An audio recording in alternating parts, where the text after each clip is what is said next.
So last time I gave BBC, I was talking a lot about motivation, this thing I had read in Lama Tsongkhapa that really has stayed with me, to take time to work up your motivation at the beginning of your meditation session.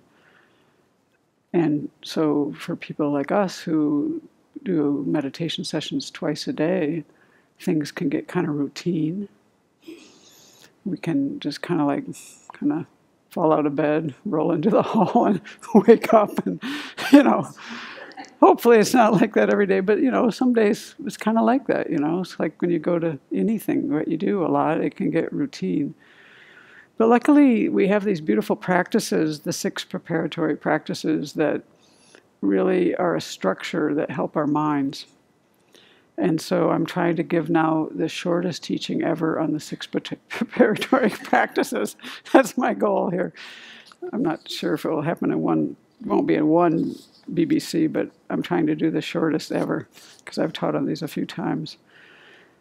So this is a beautiful way to start your meditation session to help you to get in the right frame of mind, essentially.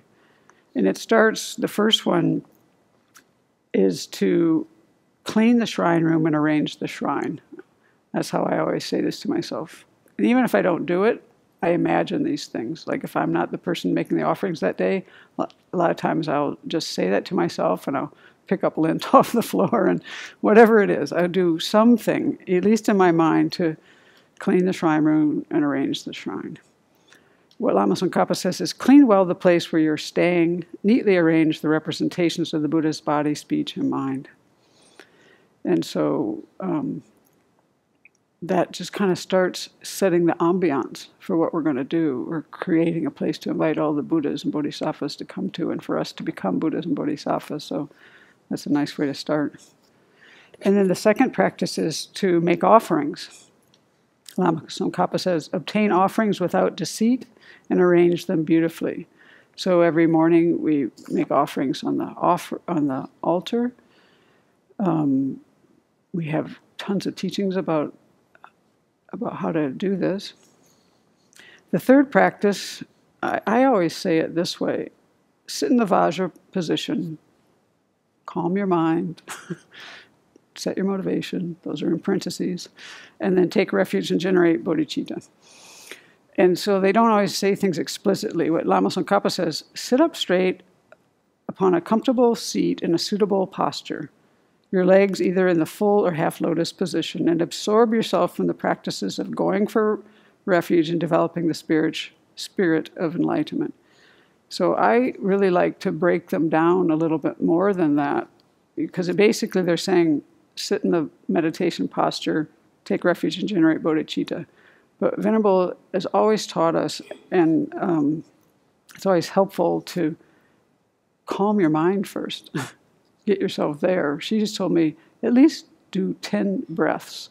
And if your mind is calm and ready to go, go. But if you aren't calm and ready to go, then you need to kind of get yourself settled first. Because if you don't, like some mornings, like for instance this morning, the first half of my practice, I felt like I was kind of racing the whole time, and it took me half the practice to settle down.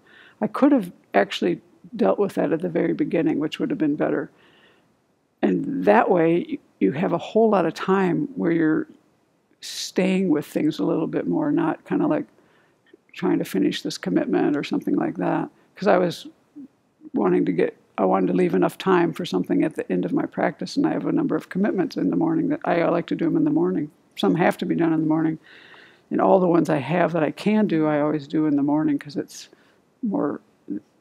Then I don't miss them that way. So that's how I arrange my life.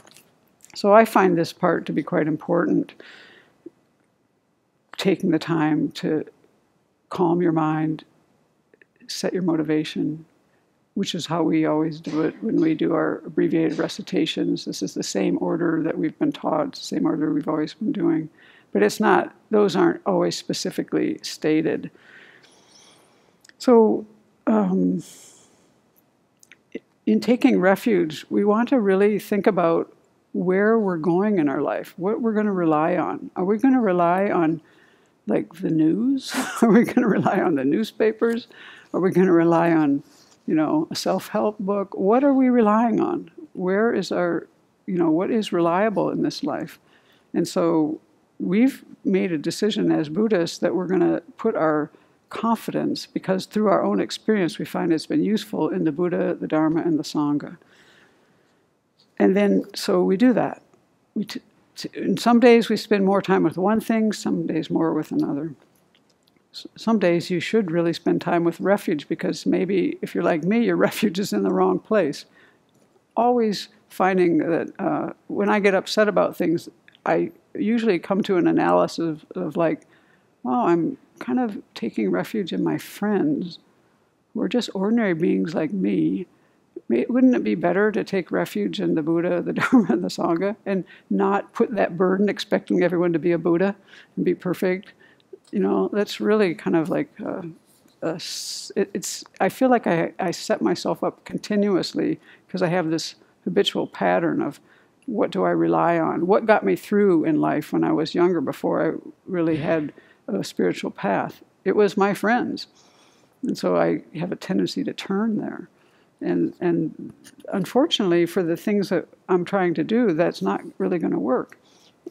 They're helpful. Of course, I need friends. I need spiritual friends and all, but the people, the refuge is not your credit card. It's not your Twitter account. It's not your Facebook.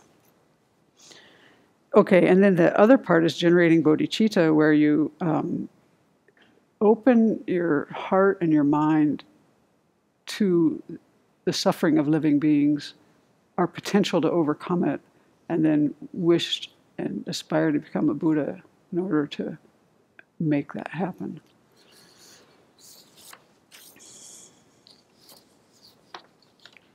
So we'll just finish this one, and then we'll save the other ones for next time.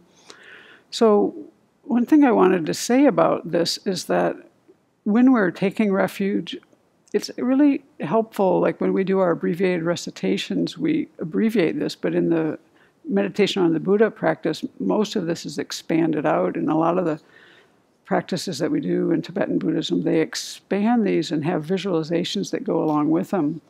And so we actually, before we take refuge, we usually visualize the Buddha or the whole refuge field. And it's a very nice practice, because you can then feel yourself in the presence of all these beings. And that's really helpful, I think, psychologically. It's, I don't know, I find it really moving. And sometimes I might think about being in a place that I found particularly, like if maybe I haven't gone to Borobudur, but I can imagine the energy there is just amazing. And a place where, like if you've been to Bodh some place like that, the feeling of these places is palpable. So I try to bring up that sometimes, like, and that's what a visualization is. I think that's part of it. It's inspiring. So if you do it in a simple way, you might just visualize the Buddha in front of you, made of transparent, radiant light, or you might visualize a large refuge field, Buddha, the Dharma, the Sangha. And then waves of inspiration flowing into you in the form of light and nectar. So this is like a symbolic visual aid for us. It helps to create a stronger feeling. And then there comes a point before you move into the next part of the practice, where then you dissolve all of those figures, all the Buddhas, Bodhisattvas, Arhats, Dakinis, Dakinis, Dharma protectors, all those figures into the Buddha. He dissolves into light, comes to the crown of your head and dissolves into you. And then you have this experience of, like, you try to imagine what it feels like to be a Buddha.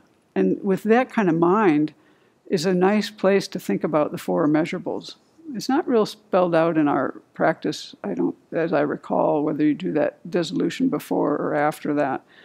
But I think a lot of these things are a little bit flexible.